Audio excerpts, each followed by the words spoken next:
Aujourd'hui, on visite l'unité de valorisation énergétique de Montereau. C'est l'occasion pour l'équipe IA Analytics de découvrir ce qu'est une unité de valorisation énergétique. C'est l'occasion pour l'ensemble de l'équipe de découvrir un petit peu plus concrètement le terrain, d'échanger avec les exploitants et tout ça pour contribuer et mieux répondre aux enjeux de ce projet.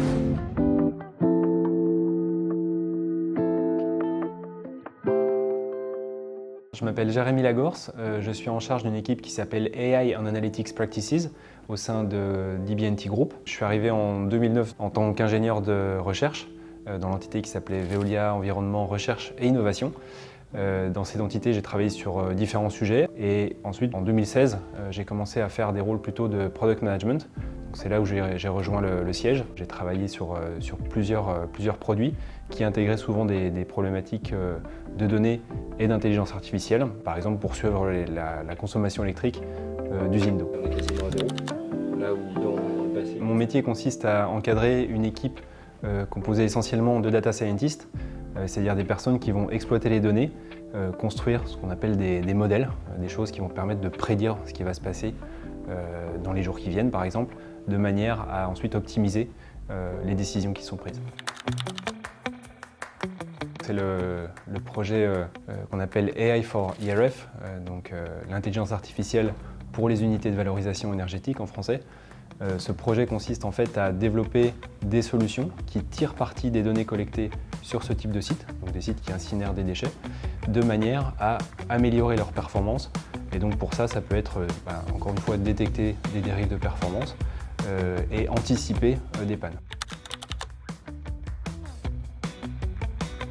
C'est vrai qu'on peut se dire que les données et l'intelligence artificielle ne contribuent pas forcément de manière très directe à la transformation écologique. En réalité, ce qu'on produit, c'est souvent directement lié pour de la performance opérationnelle. Et donc, par exemple, on est capable de détecter des dérives de consommation, des dérives de performance d'une manière générale sur nos sites. Et donc ça peut permettre derrière de prendre des actions, ces actions vont amener une prise de conscience et ensuite des actions permettant de réduire.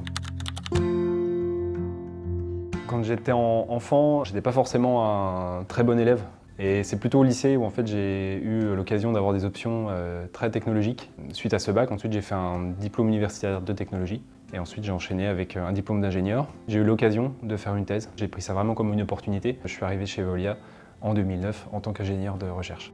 Les deux choses qui me plaisent dans ce métier, c'est à la fois la collaboration. Il faut qu'on collabore à la fois avec le métier, à la fois avec des équipes plus spécialisées dans la technologie. Et en fait, de mêler les deux pour amener une solution, c'est vraiment quelque chose d'assez, que je trouve assez passionnant. Et sur le deuxième point qui me plaît beaucoup, c'est de voir des fois l'impact qu'on peut avoir sur le métier en apportant ce type de solution, pas forcément avec une complexité énorme et qui apporte déjà de la valeur. Et ce lien avec le terrain, c'est quelque chose qui me plaît beaucoup. Un conseil, en tout cas une citation qui m'inspire, qui est attribuée à Nelson Mandela, qui dit « Je ne perds jamais, soit je gagne, soit j'apprends ». Et je pense que sur des sujets d'innovation, c'est assez important de garder cet état d'esprit, de se dire qu'on peut se lancer dans quelque chose et on peut réussir. Sinon, on va apprendre de ça et construire quelque chose de meilleur par la suite.